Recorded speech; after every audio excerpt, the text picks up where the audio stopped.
exactly what you want to see. Let's run this puppy in. Score a touchdown and tie this game. Life, run for your life, touchdown on one play. Worked on this in practice. Touchdown. It's up to Kelvin Benjamin. This is all you, buddy. Kelvin Benjamin for a touchdown. Oh, he toasted his man. Holmes toasted his man. Spin move. Oh! Oh!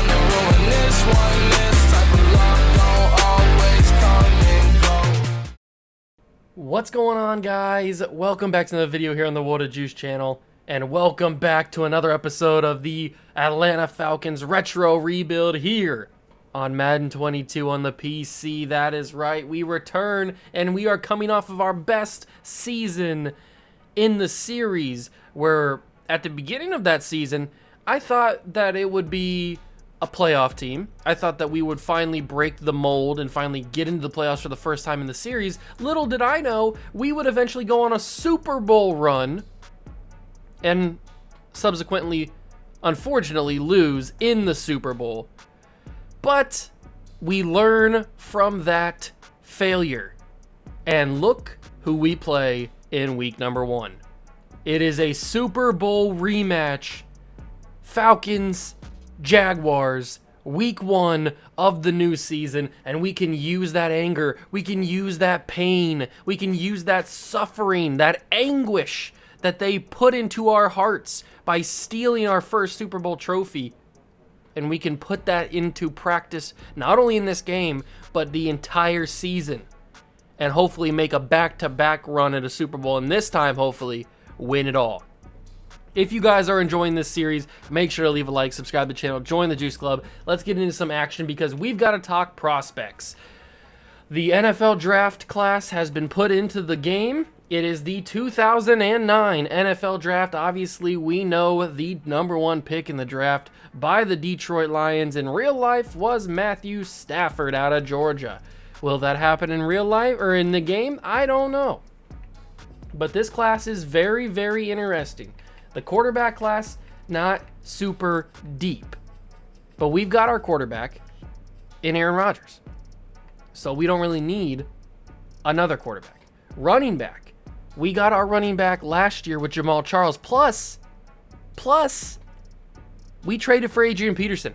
Something that I was not even planning on until it just kind of happened in that episode, last episode, in the offseason. So we don't need a running back. We are completely fine on running back, even though I would like to have Beanie Wells. I am a Beanie Wells fan, so I would like to have Beanie Wells, but other than that, we don't need a running back. I mean, maybe we pick up UDFA Arian Foster just because, just to have depth. Maybe he turns into a trade piece. The wide receiver room could always use some help. And there's one guy here that I'm very, very interested in, and it is Percy Harvin. He's a first-round projection, and as you guys know, we have a ton of first-round picks. As we always do, I always tend to have a lot of first-round picks because I like to trade around. And Percy Harvin is probably the top priority right now as in terms of offense. We'll get through the rest of the class, and we'll see what kind of players they have. But as far as offense goes, Percy Harvin might be my number 1 priority. He looks to be the best player in the wide receiver room. Obviously, there's some really good players in there. Tight end, we could use a third tight end. I wouldn't really spend it on Brandon Pettigrew. Maybe Jared Cook could be an option later down the board. Zach Miller could be an option. I mean, there could be a couple of guys at tight end that could be later down the board. Left tackle, now offensive line we don't really need at all. The only reason we would pick up an offensive lineman is solely for depth purposes, but I don't really see that coming true. Maybe we do. Maybe we pick up like Eric Wood, maybe we pick up one of these big-time centers in the draft this year. It could happen. There's a couple other players sprinkled throughout. Michael Orr. There's a couple other players that are sprinkled throughout the offensive line class. It's not a super great, super talented offensive line class, but there's some decent pieces. Now, on the defensive side of things is where we could pick up some depth and what we might end up doing. The left end, not great. The right end, you got Robert Ayers. You got Michael Bennett, who could be turned into a defensive tackle. As we know, he's played defensive tackle in the league. B.J. Raji's also here. Senderic Marks. is also a very talented defensive tackle. So there's some options there. An outside linebacker, obviously got Clay Matthews. Larry English could be interesting. Marcus Freeman could be interesting. Obviously now in real life, he is the head coach of Notre Dame, if you didn't know. So that could be pretty cool. But there's one player, and there he is right there, James Laurinaitis. One player that I've got my eye on in this class, other than Percy Harvin, is James Laurinaitis. Obviously, if you don't know about me, I'm a huge James Laurinaitis fan. He's one of my favorite players of all time. James Laurinaitis is at the top of my board for potential draft picks and almost guaranteed to be a draft pick. Brian Arakpo is also on that list. Not as high as Percy Harvin or James Laurinaitis, but Brian Arakpo is certainly a guy that I would not be disappointed in drafting. I certainly would be happy getting him. Vontae Davis, infamous for retiring at halftime during a game. He's the top corner on the list. You got Sean Smith, you've got Jarris Bird, you've got Darius Butler, you got some decent corners, Ladarius Webb, DJ Moore, Greg Toller. There's some good corners in this class. Jason McCourty down here in the UDFAs, Captain Munnerlin's down here in the UDFAs. So you've got some options at corner. Then at free safety, you got obviously like Glover Quinn, you got Lewis Delmas, Rashad Johnson. Some good free safeties. We could certainly use safety depth. Safety depth is something that we struggle with. Malcolm Jenkins, Patrick Chung. Anybody else down here? I don't think so. No, not really. But we could certainly use some safety depth because we kind of lack in that department, if we're being honest. And speaking of depth, let's take a look at the lineup and see what we're working with in case you guys forgot from the offseason video. In the offseason, we drafted Ryan Clady, and he looks like he's going to take over at right tackle ahead of Jordan Gross, who was playing that position last season. And really, we need tight end depth. As you can see, Jason Witten and Antonio Gates are the only tight ends on the roster. So we could use some tight end depth, and as I was saying, we could use some offensive line depth. We could use a backup left guard, a backup right guard. I mean, Dan Connolly is good, but not really that great. We have Samson Staley, who is also a good backup center. He's still young.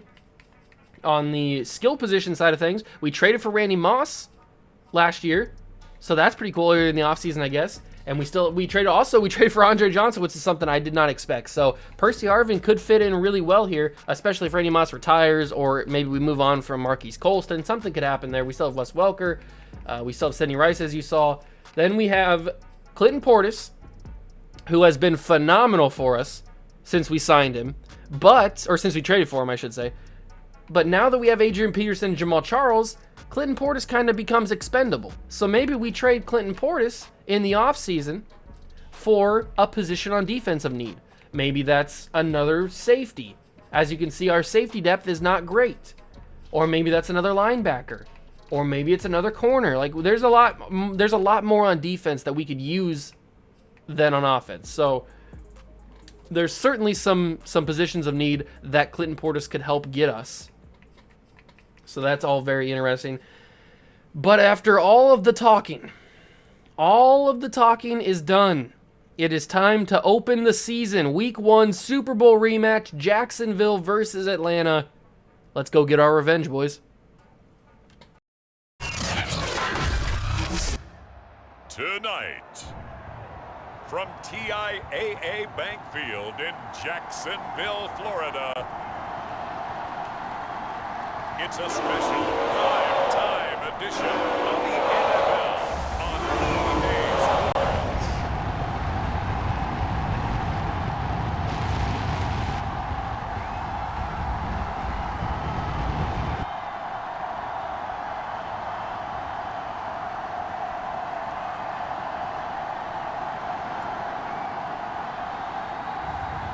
It's the Jacksonville Jaguars taking on the Atlanta Falcons.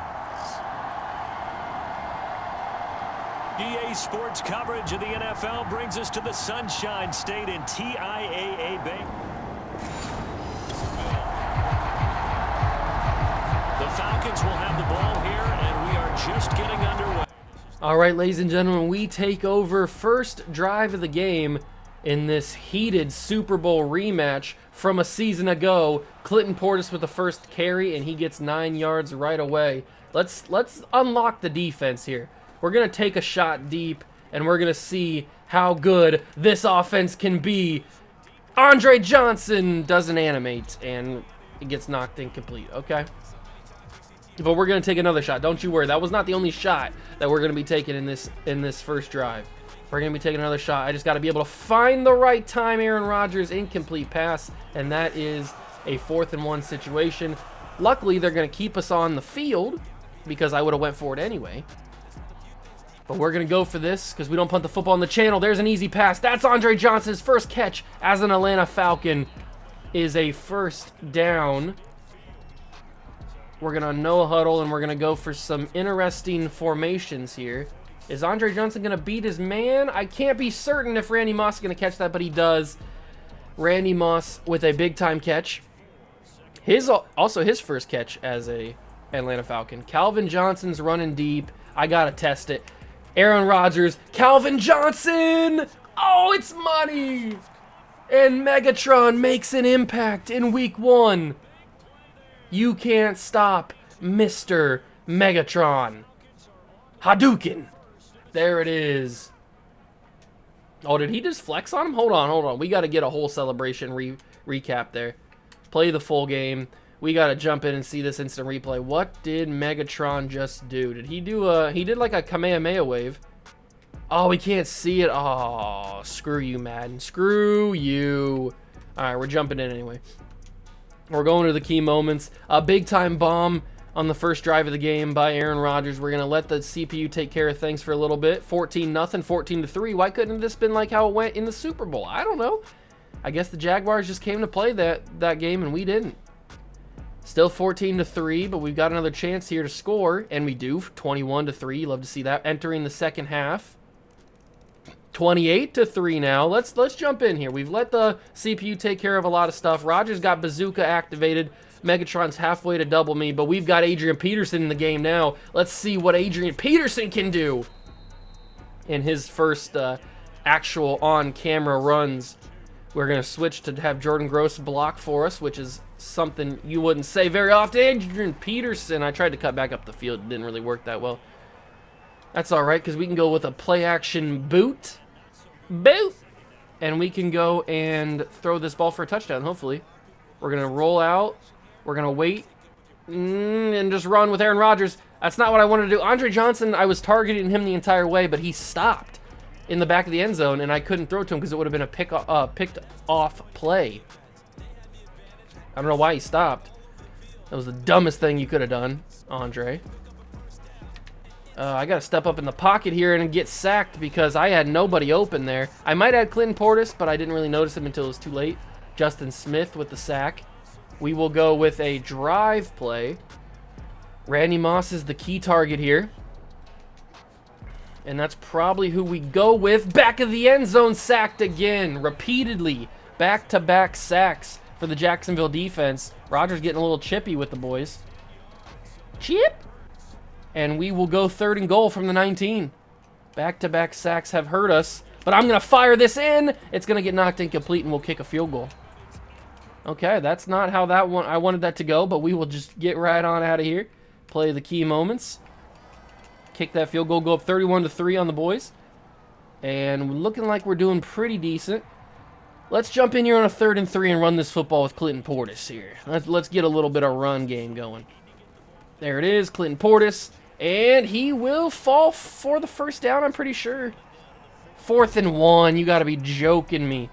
You got to be joking me right now. They give that a 4th and 1. It doesn't matter. We're going to win the game anyway. And we do. The Jacksonville Jaguars fall to the Atlanta Falcons 31-3. Now I really wish that was the Super Bowl. Aaron Rodgers, 24-32, 359 yards, 3 touchdowns, no picks. Very solid day for him.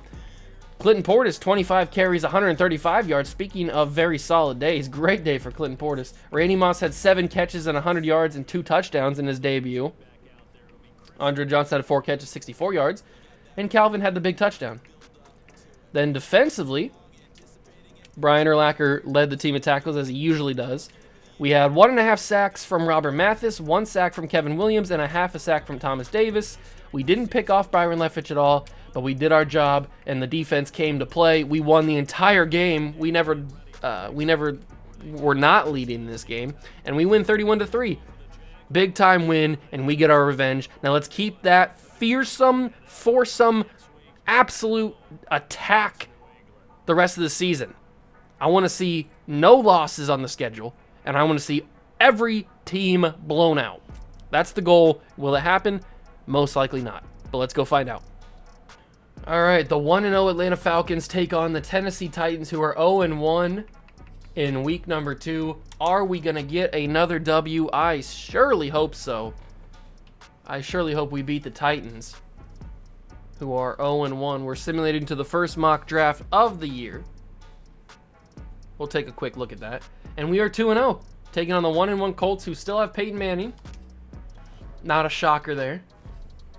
The Cleveland Browns have the number 1 overall pick projected, and they are projected to take Andre Smith. The Bears get Matt Stafford at 2. Our first pick comes up at 14, then at 15, then at 21 and 22, and then at 25, and then at 32. So we have a ton of first-round picks, but none of them are very high as of right now. We need the teams that we traded with to be bad, and it doesn't look like those teams are going to be bad this season. Week 3 against the Colts, they're 1-1. I want to see a 3-0 on the board, beat Peyton Manning and his huge forehead. We do. It's 22-6, and it looks like there's going to be heavy rain in Carolina as we take on the Panthers. We'll simulate right through that. I want to see a big 4-0. Give me a 4 burger on the Panthers. There it is, 27-20. We are 4-1. The Saints are 3-1. We are 4-0, I should say, and the Saints are 3-1. Can we beat the Tampa Bay Buccaneers, who drafted Matt Ryan last year? Promising young rookie quarterback. But can he get the job done? He can. We fall to the 1-3, now 2-3. Tampa Bay Buccaneers. That's kind of depressing that we lost to them. That's our first loss of the year. We're going up against the 2-3 Minnesota Vikings. I better see a 5 burger. I better see it. There it is, 34-24 against the Vikings. And now it's a matchup of 2 top teams. 5-1 versus 5-1. Falcons versus Seattle. Will the Seahawks play spoiler to our 5-1 season? I hope not. We get the second mock draft as well, where we can take a look at where our draft picks are landing. But give me a 6. Give me a 6-piece. There it is. A 6-piece nugget. 6-1 for the Atlanta Falcons. The Saints also lost, so they're 5-2 now. That's huge.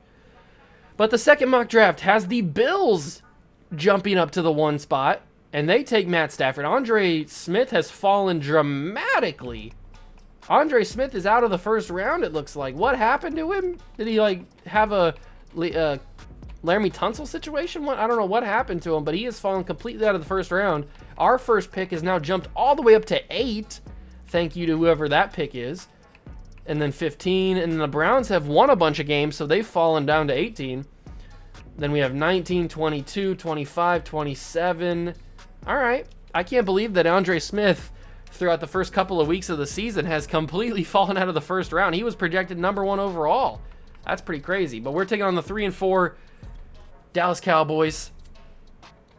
Give me a 7 bomb. Give me a 7 bomb. There it is, 38-10, absolute domination. We got to keep ahead of these Saints. These Saints are going to be pretty tough, and we got to play them in Week 12. That's our first matchup against the Saints this season. That's going to be probably the next episode. We'll play the Saints. That's going to be a big-time game. We lose 41-9. 41-9 against the Texans. That's crazy. I didn't think we were capable of getting blown out like that. But we've now dropped 2 games that we probably shouldn't have. Luckily, the Saints dropped a game. We'll simulate this last game against the Giants, who are 4-6, I think that said. And we win it. We got back on winning ways. So it's 8-2 versus 7-3. We will play that game. We'll do what we did in this one, where we jumped in and played the highlights, or play the moments. We will do that in the next episode against the Saints. But what a wild first start to the season. Let's quickly take a look at what the stats are looking like halfway through, or a little over halfway now. So Aaron Rodgers has 2,600 yards, 20 touchdowns to no picks. Aaron Rodgers has not thrown an interception this season. That's wild. What a season he's having so far. Clinton Portis having a great year on the ground, 860 yards, 2 touchdowns. Not really in terms of touchdowns, but he's getting it done through the yards. And then receiving, Randy Moss in his first season has become a big-time piece. So has Calvin Johnson in his second year, or maybe his third year.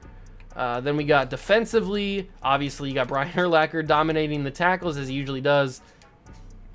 Robert Mathis leading the sacks with 6.5 so far. Kevin Williams with 6. Only 3 interceptions the entire year. Nate Clements, Sean Taylor, and Darrell Revis. Very, very troubling to only have 3 interceptions all year. 1 defensive touchdown, Patrick Willis, on a fumble recovery. No safeties so far. No block kicks. All right. Very, very interesting start halfway through the season. Rodgers, of course, not throwing an interception at all this year. He leads the MVP votes. And then we go to the NFC. He also leads Offensive Player of the Year. Then Tamba Hali leads the Defensive Player of the Year. Offensive Rookie of the Year right now is Matt Ryan. Defensive Rookie of the Year right now is Curtis Lofton. Then you got Rodgers, Dukes McAllister, who we play next episode, Steve Smith, Olin Kreutz, Tamba Hali, Julian Peterson, Chavis Jackson, Steven Gostowski. Those are the front runners right now for the awards. But that is going to do it for this episode. I hope you guys did enjoy. It was a interesting episode with the rematch against the Jaguars, then going and losing probably 2 games that we shouldn't have lost. We really should be 10-0 as of right now, but it is what it is. We play the 7-3 Saints in the next episode, and we will finish out this 2009 season in the next episode as well. I hope you guys did enjoy. If you did, leave a like, subscribe to the channel, join the Juice Club, and I will catch you guys in the next one. Peace.